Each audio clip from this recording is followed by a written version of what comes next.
Você mencionou a possibilidade de um ataque preventivo, e acho que essa é uma variável que deve ser levada a sério. Toda essa ideia de que os Estados Unidos podem simplesmente posicionar toda a sua força aérea ao redor do Irã de forma perfeita e então lançar um ataque que o Irã sabe que tem como objetivo destruir o país, um ataque de decapitação, a ideia de que eles simplesmente ficariam parados esperando isso acontecer? Eu não. Sim, eu levaria esse aviso do Irã bem a sério. Eles têm muito em jogo aqui. Mas você mencionou que os russos, e novamente os chineses, não ficariam de braços cruzados. Como você acha que o cálculo dos russos mudou então?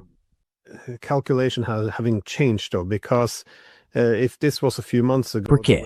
Se isso tivesse acontecido há alguns meses, eles talvez estivessem mais otimistas quanto à possibilidade de uma solução diplomática com Trump, melhorando as relações entre os Estados Unidos e a Rússia e encerrando a guerra na Ucrânia por meio de negociações. Mas nas últimas semanas, soubemos que houve mais envolvimento dos Estados Unidos em ataques a refinarias, a navios civis russos e até ao sistema de dissuasão nuclear da Rússia. E claro, o esforço contínuo para sancionar a Rússia a fim de enfraquecer sua economia. Então, tenho a impressão agora, vinda de Moscou, de que eles perderam a esperança na presidência de Trump, de que ele seria capaz de encerrar um século de tensões entre a Rússia e os Estados Unidos e, essencialmente, torná-los, se não aliados, pelo menos muito, muito mais próximos. Você acha que isso influenciaria a forma como a Rússia responderia a um ataque americano ao Irã?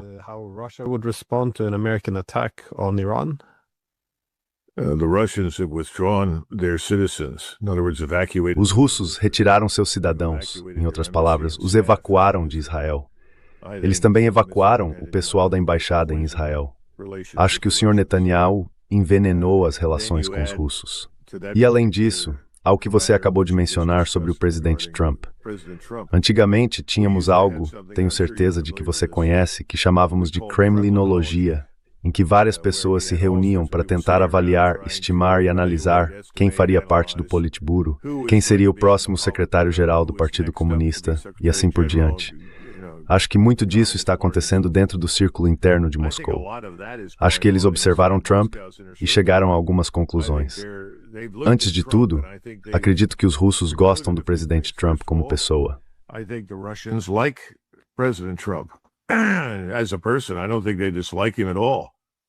Eu não acho que eles o detestem, e eles gostariam de se dar bem com ele, mas acredito que concluíram que ele é pouco confiável. Ele pode dizer uma coisa em um momento e 1 ou 2 dias depois mudar de ideia e seguir em outra direção. Você deve se lembrar que, em janeiro e fevereiro do ano passado, houve discussões. Precisamos encontrar um caminho a seguir e vamos nos reunir com a liderança russa na Arábia Saudita. Lembra? Eles foram a Riad, realizaram aquelas reuniões. Havia muitas pessoas importantes lá. Gente representando interesses empresariais, os suspeitos de sempre que apoiavam Trump, aparecendo para lucrar com um determinado acordo.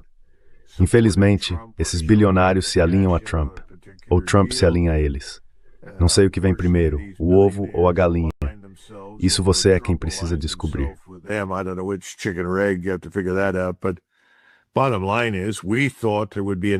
Mas no fim das contas, achávamos que haveria uma normalização das relações com Moscou.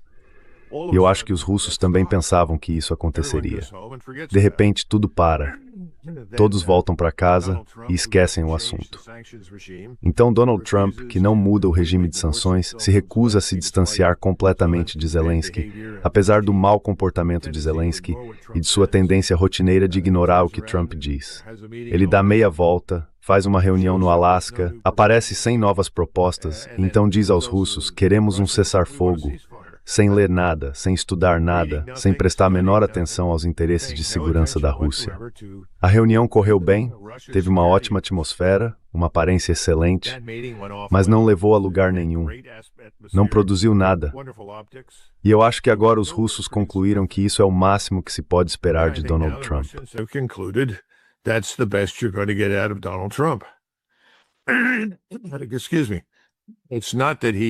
Com licença. Não é que ele seja uma ameaça ou que esteja deliberadamente enganando. Ele simplesmente não consegue entregar resultados. E eles estão olhando para outras pessoas, Seja alguém como Lindsey Graham no Senado, que é o principal belicista desse lado, mas ele não está sozinho. Ele atrai muitos democratas como Blumenthal e outros que estão dispostos a entrar para o clube dos que odeiam a Rússia. Depois, aos suspeitos de sempre na Casa Branca, a Rubio, a Hegseth. Eles estão no campo do bombardeiem tudo.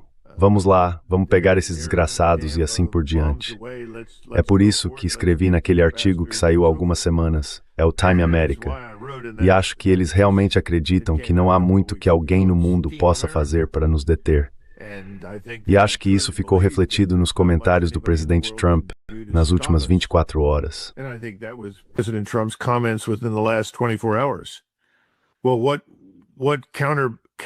Bem, que força contrária existe ao que o senhor quer fazer? Em outras palavras, quais são as restrições ou limitações sobre o senhor presidente? Ele diz bem, nenhuma, exceto a minha própria moralidade. Seja lá o que isso signifique. E tenho certeza de que todos estão se perguntando, o que exatamente isso quer dizer, senhor presidente? É por isso que a Groenlândia está em disputa. É por isso que a Venezuela está em disputa. É por isso que o Irã está na pauta. No que lhe diz respeito, qualquer capricho seu se torna sua vontade. Seu desejo vira realidade. Agora não acho que isso funcione muito bem, mas tenho a sensação de que é aí que estamos. E acho que os russos já perceberam isso. Então o que se faz? Prepara-se para o pior. Todos na Rússia, no terreno, nas Forças Armadas, estão dizendo temos que nos preparar para uma guerra com a Europa.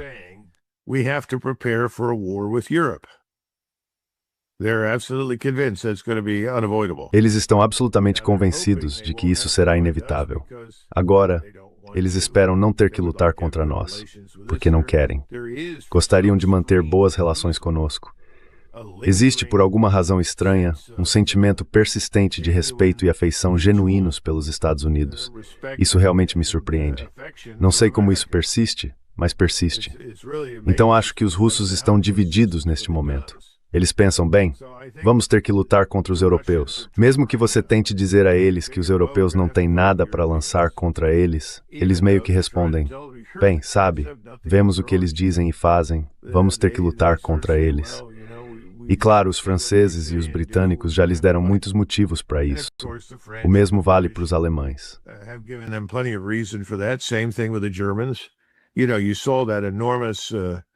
Sabe, você viu aquele enorme arsenal de mísseis Taurus em Odessa, que foi alvo e destruído. Um impacto enorme, enorme por lá. Uma explosão gigantesca. E Merz veio a público e disse, bem, isso é uma coisa terrível. E em vez de se sentir um pouco envergonhado, como deveria, fez o oposto. Então eu consigo entender por que os russos estão adotando essa posição. Mas eu olho para nós e só faço a pergunta. Qual é a estratégia? Em outras palavras, qual é o objetivo final?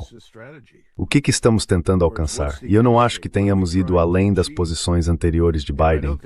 Prejudicar a Rússia, intimidar a Rússia, forçar a Rússia a assinar um acordo que de outra forma nunca assinaria. Você e eu sabemos que isso não vai acontecer.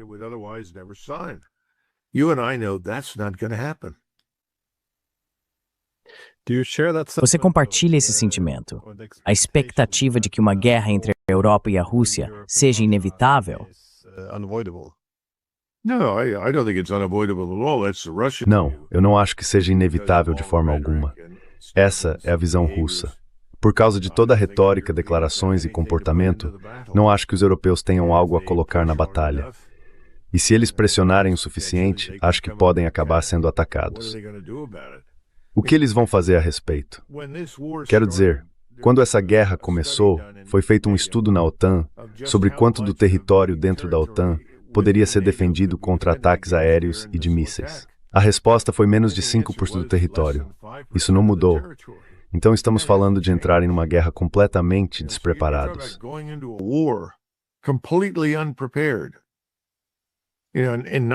Em 1941, quando Pearl Harbor foi destruído, ou pelo menos parcialmente destruído, a expectativa no exército era de que a Marinha colocasse em prática seu plano de antes da guerra. Esse plano consistia em atacar imediatamente, atravessando o Pacífico até as Filipinas, e socorrer a guarnição filipina. Em outras palavras, reforçá-la, fortalecê-la e assim por diante. Duas divisões do Exército dos Estados Unidos, formações completas da Guarda Nacional, estavam em São Francisco prontas para embarcar e seguir para as Filipinas. Pois bem, a Marinha de repente disse, não podemos fazer isso. Eles tinham esse plano havia uma década, ajustando-o a cada ano, mas não conseguiram executá-lo. Por quê? Uma das razões era que tinham apenas 6 navios-tanque operacionais.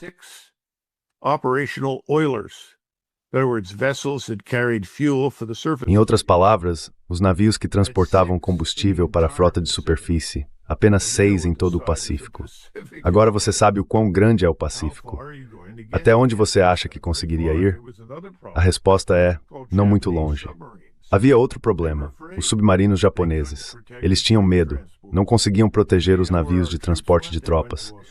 Então sabe para onde nossas tropas foram? Foram para a Austrália. E toda a guerra tomou um rumo diferente.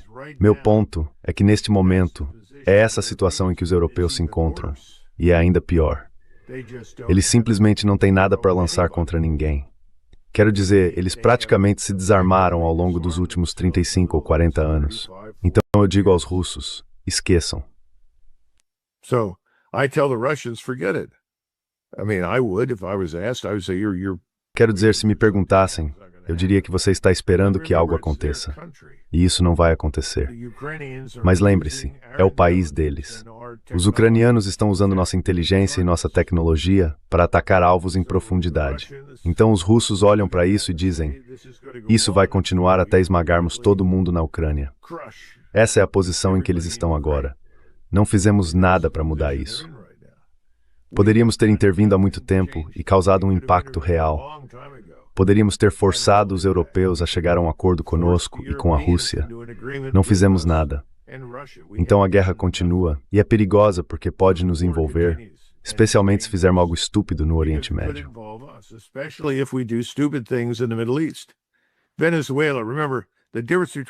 Venezuela.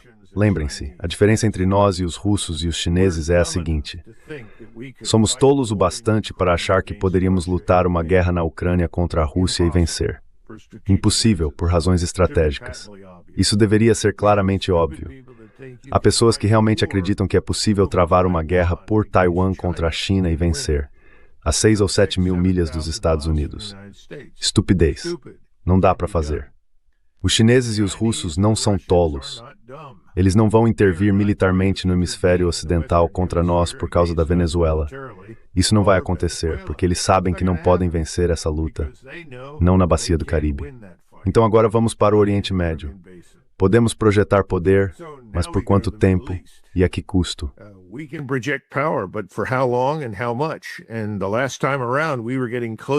E da última vez, estávamos chegando perto do limite em termos da nossa capacidade de projetar tanto poder com sucesso. Felizmente, os iranianos também estavam com suas capacidades reduzidas, assim como os israelenses. O que acontece desta vez? Não sabemos. Mas agora, tanto os russos quanto os chineses têm mais em jogo. Os chineses especialmente por causa do Estreito de Hormuz e da iniciativa do Cinturão em Rota, e os russos por causa de seu flanco sul. E já falamos sobre isso. Eles não vão permitir que isso caia em mãos inimigas. Já estão bastante irritados com o que aconteceu no Azerbaijão.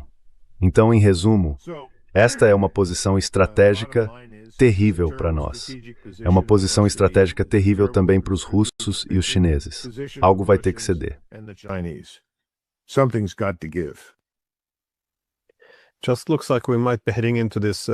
Parece que estamos caminhando para uma tempestade perfeita, porque essas tarifas de 25% sobre qualquer um que negocie com o Irã, bem, parece que a China seria o principal alvo, e isso reiniciaria a guerra econômica com os chineses. Como você disse, os russos e os chineses provavelmente apoiariam o Irã, pelo menos indiretamente, com inteligência, armas e assim por diante. Mas também, se houver uma guerra, não haveria algum oportunismo? Tenho a sensação de que, se os Estados Unidos ficarem, digamos, presos no Oriente Médio, os russos se sentiriam um pouco mais confiantes para retaliar contra quaisquer provocações europeias. Retaliating against any European provocations. I just saw 2 days ago that Eu vi, há 2 dias, que o Ministério das Relações Exteriores britânico, ou talvez fosse o Ministério da Defesa, estava dizendo: bem, estamos desenvolvendo mísseis agora que podem alcançar 500 quilômetros com ogivas de 200 quilos, então podemos começar a bombardear Moscou. Quero dizer, em algum momento, os russos vão considerar irresponsável não retaliar, porque isso só encoraja os europeus. Na Europa agora, é meio que aceito como normal. Podemos atacar a Rússia o quanto quisermos, e chamamos isso apenas de ajudar a Ucrânia. Mas parece que agora que os russos estão em uma posição mais forte, eles não vão mais aceitar isso.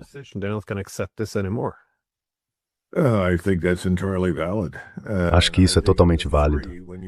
E acho que, dos 3, Alemanha, França e Grã-Bretanha, que são os principais culpados pelo que acontece da Ucrânia para a Rússia, eles não estão sozinhos, porque, convenhamos, nós ainda fornecemos dados e informações de direcionamento. Nossa vigilância aérea ainda é fundamental para tudo isso. Mas entre os 3, eles realmente estão de saco cheio dos britânicos, porque sabem o quão fracos os britânicos realmente são. Os britânicos não têm com o que lutar. Estão em péssimo estado. Eles não odeiam o povo britânico, mas odeiam aquele maldito governo que fala e age do jeito que está fazendo. Agora, a parte interessante é que eles parecem querer nos desafiar por causa da Groenlândia. They seem to want to challenge us over Greenland. That's about as ridiculous as Isso é tão ridículo quanto os russos ou chineses tentarem nos desafiar no Caribe. Então espero que os britânicos e os franceses abandonem essa ideia idiota. E todos estão dizendo que os Estados Unidos estão acabando com a OTAN. Eles parecem não entender que isso é perfeitamente aceitável para esta administração. Estamos cansados dos europeus e de suas exigências sobre nós há muito tempo. O problema é que não conseguimos nos livrar do problema do ódio à Rússia, que eu acho ser totalmente uma construção artificial que existe em Washington por causa de lobbies poderosos. A população americana não compartilha dessa visão. Eles não sabem muito sobre isso.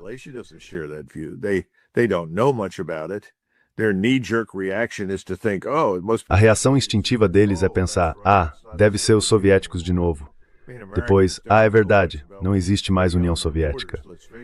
Quero dizer, os americanos não sabem muito sobre o que há além de suas fronteiras, convenhamos.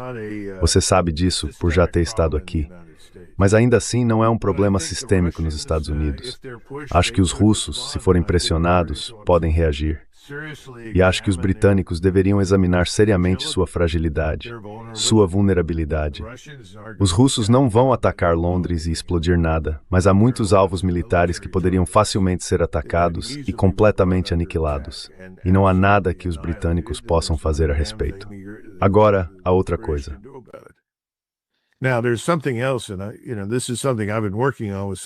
E isso é algo em que tenho trabalhado com alguns amigos. Pretendo fazer essa apresentação em um futuro próximo, mas estou tentando fazer as pessoas pensarem de forma um pouco diferente sobre nossa relação com a Rússia. E isso tem a ver com a ideia de não usar primeiro. Essa ideia já foi discutida muitas vezes. JFK, antes de ser assassinado, depois de sua experiência durante a crise dos mísseis de Cuba, queria seguir um caminho que, acredito, teria levado a algo assim. Os chineses têm uma política declarada de não usar primeiro, mas nós a descartamos porque, afinal, o arsenal deles não é tão grande. Bem, na verdade, ele está crescendo e é potencialmente muito letal. Mas hoje temos muitas potências nucleares: Paquistão, Índia, Israel, Coreia do Norte, Rússia, China, Grã-Bretanha e França.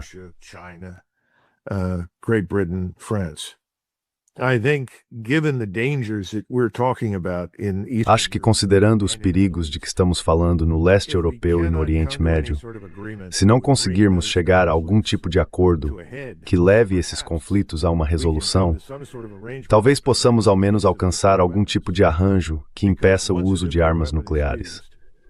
Porque uma vez que uma arma nuclear é usada, a escalada é inevitável. Todo estudo que fizemos, todo modelo que analisamos, inevitavelmente leva à escalada, porque cada lado decide: bem, se eu não usar, vou perder, então vou usar. Isso vem sendo discutido há muitos anos nos bastidores. Acho que o presidente Trump, que tem falado bastante sobre suas qualificações para o Prêmio Nobel da Paz, na maioria das vezes isso só provoca risadas. Most of the time that evokes laughter.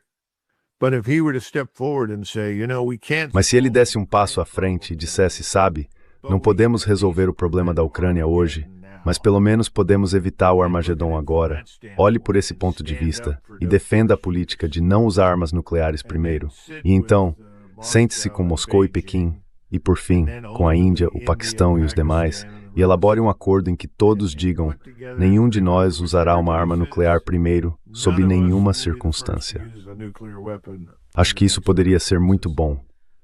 Também promoveria um novo caminho na Península Coreana, porque sei que a República da Coreia do Sul quer deixar isso para trás, quer que o problema nuclear desapareça, mas também gostaria que nós fôssemos embora, pois agora somos cada vez mais vistos como um catalisador da guerra na Península Coreana.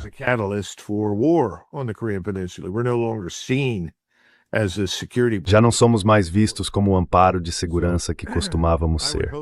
Então espero que o presidente pense sobre isso. Vamos fazer um esforço muito em breve nesse sentido. Espero falar sobre isso em Vancouver, na Conferência de Investimento em Recursos de Vancouver, que acontecerá no final de janeiro, de 25 a 27 de janeiro. Mas essa é a única coisa que consigo imaginar agora que poderia contornar esse tipo de impasse diplomático e chegar a algo realmente crucial para a sobrevivência do planeta. Algo em que possamos concordar, espero. Something that we could agree on, I hope. Well, the START treaty is due to expire. Bem, o Tratado START deve expirar no próximo mês, se não me engano. Em certo momento, parecia que Trump estava disposto a fazer das armas nucleares uma questão central. Ele falou sobre desnuclearizar a relação entre os Estados Unidos, a Rússia e a China. E, de fato, se você quer lidar com as maiores potências nucleares, incluir a China seria uma boa abordagem. Mas não tenho ouvido muita conversa sobre isso ultimamente. Em vez disso, tenho ouvido falar sobre o aumento do orçamento militar dos Estados Unidos para 1,5 trilhão de dólares. Tenho certeza de que eles vão encontrar o dinheiro, mas isso trará algumas consequências.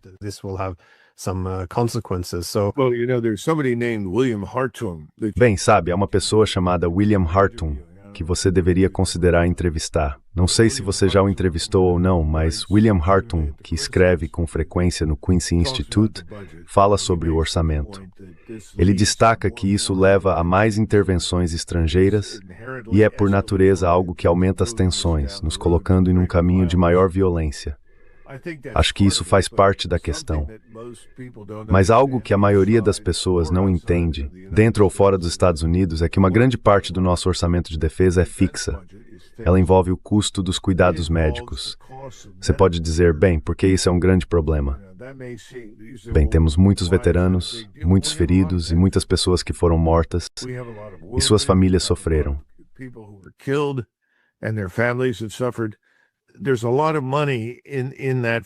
Há muito dinheiro envolvido nisso, para esses propósitos, lidando com essas questões. E além disso, há as pensões. Um número enorme de pessoas está aposentado porque adotamos essa chamada força totalmente voluntária. Isso é muito caro. Então, no fim das contas, isso representa uma grande fatia do orçamento. Agora, indo além disso, muito do dinheiro de que ele fala não vai produzir o estabelecimento militar dos sonhos que ele descreve. Você só vai obter mais do que já tem. Porque, no fim das contas, é isso que os generais e almirantes querem. E o pessoal no Congresso não presta atenção. Eles só querem gastar dinheiro. Se eu te levar a Washington e te conduzir pelo Senado e pela Câmara, e você perguntar a essas pessoas, o que você faz aqui?